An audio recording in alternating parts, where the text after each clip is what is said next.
여러분, 인간을 인간답게 만드는 본질이 무엇일까요? 이것은 오랫동안 우리들이 던져왔던 철학적인 질문입니다. 인간을 인간되게 만드는 것이 무엇일까? 근데 오늘 본문은 이 질문에 대해서 아주 분명한 해답을 제시해 줍니다. 그것은 바로 우리가 하나님의 형상으로 지음받았다라고 하는 것입니다. 피조물 가운데 하나님께서 가장 마지막으로 창조하신 것이 사람입니다. 그러니까 인간은 하나님 창조의 정점에 놓여 있습니다. 하나님께서 동물들과 함께 사람들을 흙으로 창조를 하셨습니다. 그리고 이 땅에 모든 식물들을 먹을 것을 주시고 그리고 번성하라고 말씀을 하셨습니다. 그러나 사람은 짐승과는 분명히 다른 존재입니다. 오늘 26절에 보면 하나님이 이르시되 우리의 형상을 따라 우리의 모양대로 우리가 사람을 만들고 그들로 바다의 물고기와 하늘의 새와 가축과 온 땅과 땅에 기는 모든 것을 다스리게 하자. 이게 하나님이 하신 말씀입니다. 이 본문을 통해서 우리가 알 수 있듯이 하나님께서는 이 세상의 모든 만물을 인간을 위해서 창조하셨습니다. 그리고 이 인간은 다른 피조물들과는 아주 뚜렷하게 구별되게 특별하게 창조하셨습니다. 그래서 거룩한 계획을 가지고 인간을 창조하셨습니다. 우리가 사람을 만들자. 하나님의 계획입니다. 그리고 우리의 형상을 따라 거룩한 틀에 따라 우리 사람을 지으셨습니다. 그리고 그 창조의 목적이 있었습니다. 이 모든 만물을 다스리게 하자. 그렇게 인간을 창조하심으로 인간만큼은 다른 피조물하고 다르게 구별되게 창조하셨고 그리고 인간과의 관계를 하나님이 특별하게 맺고 있는 것을 우리는 보게 됩니다. 여러분, 어느 사람이든지 건축을 하려면 설계를 먼저 하죠. 그래서 설계 도면을 그립니다. 설계 도면이 그렇게 멋지고 아름다운 것은 아니지만 중요한 그림이죠. 그 설계 도면 안에 어떤 집을 짓고 싶은지 우리의 마음을 담아서 반영을 합니다.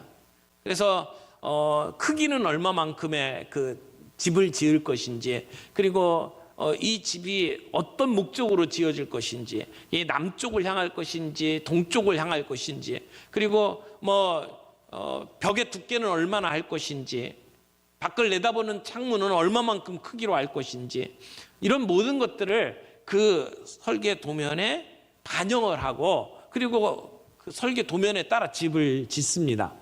어떤 사람들은 집을 짓다가 내키는 대로 막 바꾸기도 합니다만은 그렇게 도면을 무시하고 짓다 보면 아주 이상한 안 좋은 형태의 건축물이 되고 말죠. 근데 하나님께서 우리를 창조하실 때에도 하나님의 설계도가 있었다는 것입니다. 하나님은 우리를 향해서 가지고 있는 소원이 있었고 그 소원을 이 하나님의 계획, 하나님의 설계도에 담으셨습니다.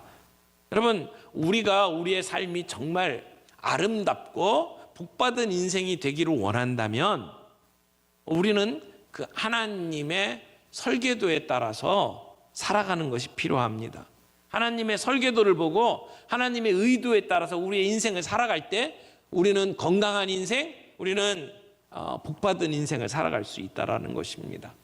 그래서 오늘 본문 가운데 우리가 정말 복받은 인생, 의미 있는 인생을 살아가려면 무엇을 염두에 두어야 될지를 세 가지 정도 좀 살펴보려고 합니다. 첫 번째는 하나님의 형상대로 사십시오. 하나님의 형상대로 사십시오. 정말 복받은 인생은 하나님의 형상을 따라 사는 삶입니다. 어떤 면에서 우리 자녀들이 부모를 닮죠. 그래서 우리 교회 그 아이들 지나가다 이렇게 보면 잘 모르는데도 그 아이의 모습을 가만히 지켜보면 저놈이 누구 집 아이구나 금방 알 수 있죠. 그래서 부모의 아이 모습하고 아이의 모습이 똑같으면 야 붕어빵이다 붕어빵 이런 얘기 하잖아요. 어떻게 보면 우리 인간은 하나님의 붕어빵입니다. 하나님의 형상을 따라 지음받은 존재. 그래서 창조의 면류관이고, 그리고 하나님 보시기에 가장 좋은 하나님의 붕어빵이 우리 인간이다, 이렇게 말할 수가 있습니다. 우리 인간은 하나님의 형상을 따라 창조되었습니다. 그리고 이 하나님의 형상을 따라 창조된 이야기는 아주 먼 옛날 이야기가 아니라 오늘 우리에게도 적용되는 정말 중요한 내용입니다. 하나님께서 우리의 형상을 따라 우리가 사람을 만들자, 이렇게 말씀을 하셨어요. 여기 복수로 우리라고 이야기를 하죠. 왜 우리라고 표현을 했을까라고 하는 것에 대해서는 많은 신학적인 논란이 있습니다만은 가장 간단하게 이렇게 정리를 하자면 이 안에 삼위일체 하나님이 함께 하셨다, 우리는 그렇게 말할 수가 있습니다. 물론 이 글을 쓰는 그 성경을 기록한 모세 시대에 삼위일체의 개념이 분명하게 드러났냐 안 드러났냐, 그건 중요하지 않다고 봐요. 근데 이 기록 속에서 우리는 말씀으로 창조하시는 가운데 함께 하신 예수님이 함께 계셨고, 그리고 수면 위에 함께 하셨던 하나님의 영 성령님이 이 창조와 함께 하셨다는 것을 우리는 말씀을 통해서 볼 수가 있습니다. 그런 의미에서 하나님은 하나님의 창조 사역에 있어서 삼위일체 하나님이 창조의 파트너로서 함께 계셨다라고 이 우리라고 하는 말을 해석하는 것이 가장 바람직하다고 생각을 합니다.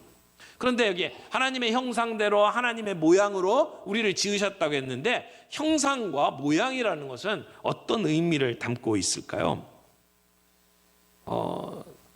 결론적으로 이야기하면 형상이나 모양이나 같은 내용이다라고 말할 수밖에 없습니다. 왜냐하면 26절에는 우리의 형상을 따라 우리의 모양대로 우리가 사람을 만들고 그랬는데, 27절에는 자기 형상 곧 하나님의 형상대로 사람을 창조했다, 이렇게 표현을 하는 것을 보면 결국 모양이나 또 형상이나 같은 의미로 쓰였다고 우리가 해석할 수 있습니다. 하나님의 형상이 드러날 때, 그때 우리는 가장 인간다운 삶을 살 수 있습니다. 그때 우리는 가장 복된 삶을 살 수 있습니다. 베이컨이라고 하는 철학자가 그런 얘기했죠. 나는 배부른 돼지보다는 차라리 배고픈 소크라테스가 되고 싶다. 여러분, 우리가 잘 먹고 잘 사는 것으로 우리의 인생이 행복할 수 없다는 것을 이야기를 하는 겁니다. 예수님께서도 말씀하셨죠. 사람이 떡으로만 살 것이 아니니라. 떡이 필요 없다는 얘기가 아니에요. 떡 필요합니다. 그러나 사람은 떡으로만 살 수 있는 존재가 아니라는 겁니다. 하나님의 입으로 나오는 모든 말씀으로 살 것이다. 주님이 주신 말씀이죠. 오늘 우리가 우리의 육체를 건강하게 만들기 위해서 수많은 애를 씁니다만은 우리는 건강만으로 살 수 있는 존재가 아니잖아요. 그것 이상으로 우리는 뭔가를 해야 합니다. 우리의 영혼을 부유롭게 하고 우리가 다른 사람을 위해서 의미 있는 삶을 살 수 있는 투자가 필요합니다. 주님과의 깊은 교제가 필요하고 내 옆에 있는 사람과 함께 삶을 나눌 수 있는 교제가 필요합니다. 그래서 우리는 그런 사랑의 관계 속에서 살아가면서 하나님의 형상을 드러내는 존재로 부름받았다라고 하는 것을 우리는 잊지 말아야 합니다. 그래서 하나님의 형상으로 지음받았고, 그래서 하나님의 사랑이 우리를 통해서 흘러나도록 만드는 그러한 삶을 살도록 주님이 우리를 지으셨다는 것을 잊지 말기를 바랍니다. 예수 그리스도의 형상으로 회복되는 삶, 이것이 한순간에 이루어지는 것은 아니지만 시간이 지나면서 예수 믿고 조금씩 예수님을 닮아가면서 그 하나님의 형상을 드러내는 삶을 살아가는 것, 그것이 우리 그리스도인의 삶이라는 겁니다. 우리의 교회 안에서 신앙생활하면서 바로 그런 고백을 하면서 살아갈 수 있는 삶. 아담이 하와를 바라보면서 내 뼈 중에 뼈, 내 살 중에 살이라고 고백했던 것처럼 우리가 교회 안에서 함께 살아가면서 서로를 향해서 그렇게 사랑을 고백하면서 살아갈 수 있도록 하나님은 우리를 교회 공동체로 불러주셨어요. 우리가 하나님 앞에 나갈 때는 있는 모습 그대로 나아갑니다. 그러나 우리가 함께 상처받고 그리고 찢겨진 모습으로 교회에 나오지만 우리가 예수를 믿고 예수님 닮아가는 가운데 우리의 하나님의 형상이 드러나면서 우리의 일그러진 하나님의 형상들이 회복되는 것을 경험하는 것이 우리의 신앙생활이다. 그렇게 말할 수가 있습니다. 또 하나, 이 하나님의 형상을 가지고 이야기할 때 비록 일그러졌지만 우리 모두에게는 하나님의 형상이 있다는 겁니다. 그래서 내 주변에 있는 사람들을 볼 때 그가 아무리 포악하고 흉측한 사람이라 할지라도 그들 속에 하나님의 형상을 따라 지음받았다는 사실을 우리가 기억하면서 그들을 바라볼 필요가 있습니다. 그럴 때 우리는 그 어떤 사람이라도 사랑하고 존중할 수 있게 됩니다. 우리는 사람들을 차별합니다. 집의 크기, 무슨 얼마만큼 버냐, 연봉, 그 사람의 얼굴 색깔, 그 사람의 출신 국가, 이런 것들을 가지고 우리는 서로를 차별합니다.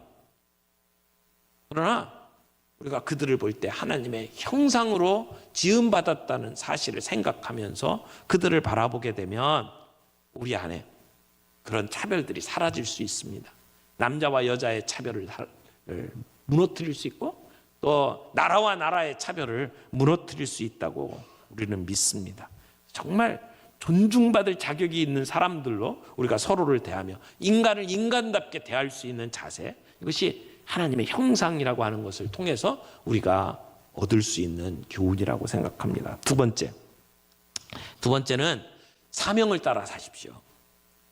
복받은 인생은 사명을 따라 사는 삶입니다. 하나님께서 인간을 창조하시면서 그들에게 소명을 주셨습니다. 28절 말씀 보겠습니다. 하나님이 그들에게 복을 주시며 하나님이 그들에게 이르시되 생육하고 번성하여 땅에 충만하라, 땅을 정복하라, 바다의 물고기와 하늘의 새와 땅에 움직이는 모든 생물을 다스리라 하시니라. 이 말씀을 보면 명령이 몇 가지 나오죠. 땅에 충만하라, 또 하나 땅을 정복하라, 그리고 모든 생물을 다스리라. 이런 명령을 주셨어요. 하나님께서 자기의 형상을 따라 사람을 지은 다음에 이 사명을 주신 거죠. 근데 땅에 충만하라, 이것은 번성하라 라고 하는 말씀이고, 땅을 정복하라 라고 하는 말씀은 약간 좀 오해하기 쉬운 말씀입니다. 원래 이 정복하다라는 말을 생각을 하면 이런 느낌이 듭니다. 사람들을 복종시키거나 노예로 만들거나 고용하는 것, 때로는 물리적인 어떤 폭력을 가하고 땅을 짓밟는 모습을 상상하게 만드는 표현입니다. 땅을 정복하라. 그래서 군사적으로 도시를 정복하고 그 나라 사람들로 하여금 무릎을 꿇게 만드는 것을 정복이라고 생각을 할 수 있습니다. 그러나 여기서 말하는 땅을 정복하라는 것은 그렇게 하라는 말이 아닙니다. 폭력을 행사하라는 얘기도 아닙니다. 자연을 무절제하게 내 마음대로 써라 라고 하는 말씀도 아닙니다. 여기서 땅을 정복하라 라고 하는 것은 하나님께서 우리에게 이 땅의 통치권을 주셨습니다. 그러나 이 통치권은 절대적인 통치권이 아닙니다. 하나님으로부터 위임받은 통치권입니다. 그래서 하나님이 주신 율법의 테두리 안에서 행사할 수 있는 그러한 통치권입니다. 언젠가 우리가 주님 앞에 서게 될 때 우리의 통치권을 가지고 이 땅을 우리가 어떻게 다스렸는지 하나님 물어보실 겁니다. 근데 지금까지 우리 인간들은 자기의 욕망을 가지고 이 마음대로 이 땅을 훼손했습니다. 이 땅이 이런 모습으로 바뀐 것, 인간의 타락한 모습 때문에 그렇습니다. 오늘 우리가 신종 코로나 바이러스로 온 세상이 이렇게 뒤덮한 것도 하나님이 만들어 놓은 테두리를 벗어나서 하는 짓들 때문에 일어난 것입니다. 자연을 잘 보살피고 그리고 가꾸도록 하나님이 우리에게 주신 권한을 우리가 잘못 사용한 것이죠. 그래서 주님은 우리를 하나님의 형상으로 지으시고 이 자연 만물을 다스리라고 말씀을 하셨는데, 우리는 고민해 봐야 합니다. 생각해 봐야 합니다. 우리가 살아가고 있는 이 세상 속에서, 내가 몸담고 있는 일터 속에서 하나님은 우리에게 무엇을 원하실까? 내가 갖고 있는 직업을 통해서 하나님은 이 땅을 어떻게 다스리기를 원하시는가? 내가 공장에서 일하면서 하나님은 나를 통해 어떤 제품을 만들기를 원하실까? 하나님은 나를 통해서 어떤 조직을 이끌어가기를 원하실까? 하나님의 형상으로 지음받은 존재로서 하나님을 대리하는 우리가 이 땅에서 어떻게 일해야 될까? 하나님이 우리에게 주신 사명이 있습니다. 우리에게 잘할 수 있는 은사를 주셨고, 우리에게 일할 수 있는 직장을 주셨고, 그래서 그냥 단순히 목구멍이 포도청이니까 먹기 위해서 어쩔 수 없이 일하는 게 아니라 우리의 일터 속에서 우리가 감당해야 될 사명이 있기 때문에 오늘 우리를 부르시고 그곳에 보내신 것입니다. 오늘 우리는 우리의 직장 속에서, 우리의 삶의 현장 속에서 우리가 생각하는 것보다 훨씬 더 많은 선을 행할 수가 있습니다. 하나님이 우리에게 하라고 하신 소명을 발견할 수 있어야 합니다. 때로는 그 속에서 우리는 아주 창조적인 생각을 해야 돼요. 아주 상상의 날개를 펴면서 새로운 일들을 생각을 해야 합니다. 하나님께서 이 땅을 지으실 때 얼마나 놀라운 일들을 벌이셨습니다. 우리가 상상할 수 없는 일들을 하나님은 하셨어요. 하나님은 그런 면에서 너무너무 창의적인 분이에요. 우리가 하나님의 형상을 가지고 이 땅에서 일한다면 우리는 그 하나님과 같은 창의성을 가지고 이 땅에서 일할 필요가 있습니다.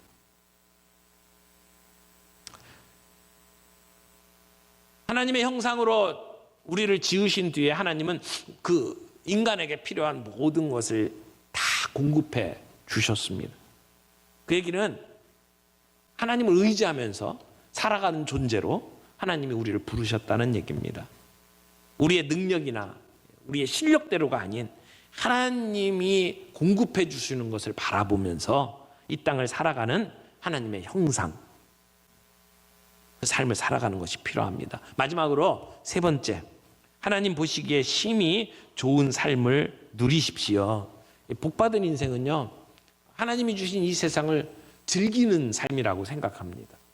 하나님께서 지으시고 난 다음에 뭐라고 했습니까? 31절에 하나님이 지으신 그 모든 것을 보시기에 심히 좋았더라. 심히 좋았더라. 그 예전에는 창조하신 다음에 좋았더라라고 표현했는데 오늘 여섯째 날 인간을 창조하신 그 마지막 부분에서는 심히 좋았더라 말씀을 하셨어요.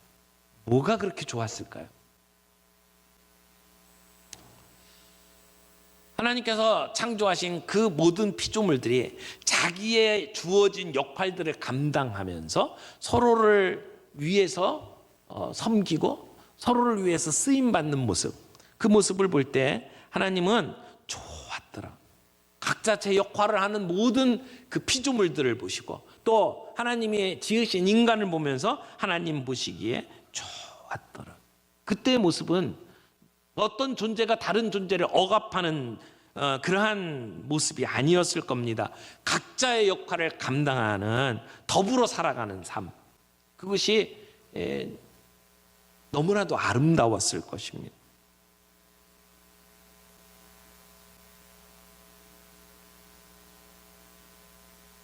그 모습을 보면서 하나님은 심히 좋았다라고 흡족해 하셨습니다.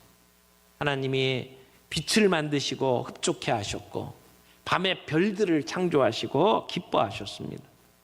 짐승들을 만들고 하나님 기뻐하셨어요. 그리고 인간을 빚으시고 하나님은 정말 기뻐하셨습니다. 여러분, 하나님이 만드신 이 세상을 보면서 우리도 함께 기뻐할 수 있으면 좋겠어요. 하나님의 아름다움을 반영하고 있는 그 자연 세계를 바라보면서 함께 기뻐할 수 있기를 바랍니다. 카메라를 가지고 하나님이 지으신 자연 만물들을 이렇게 살펴보면 정말 아름답구나 이렇게 생각이 들 때가 있어요. 그렇게 주님을 찬양하는 것, 하나님이 기뻐하실 거라고 저는 생각을 합니다. 하나님이 지으신 자연 만물을 보면서 하늘을 바라보면서 하나님의 이름을 높이며 찬양하는 것. 그래서 어린아이처럼 기쁨으로 하나님이 주신 것들을 누릴 수 있는 삶. 천상병 시인이 쓴 귀천이라고 하는 시가 있어요. 그 시에 이런 말씀을 하고 있습니다. 나 하늘로 돌아가리라. 새벽빛 와닿으면 쓰러지는 이슬 더불어 손에 손잡고 나 하늘로 돌아가리라. 노을빛 함께 단 둘이서 기슭에서 놀다가 구름 손짓하면은 나 하늘로 돌아가리라. 이 아름다운 이 세상 소풍 끝내는 날 가서 아름다웠더라고 말하리라. 그분이 어떤 생각으로 이런 시를 썼는지 잘 이해는 못하지만 우리가 언젠가 주님 앞에 돌아가는 날, 이 하나님께서 우리에게 이 주신 이 땅에서의 삶을 다 마치고 하나님께 돌아갔을 때 하나님, 이 아름다운 세상 우리를 소풍 보내주신 것 감사합니다. 그 세상 정말 아름다웠습니다. 이렇게 고백하며 주님 앞에 돌아갈 수 있다면 얼마나 멋진 삶일까요?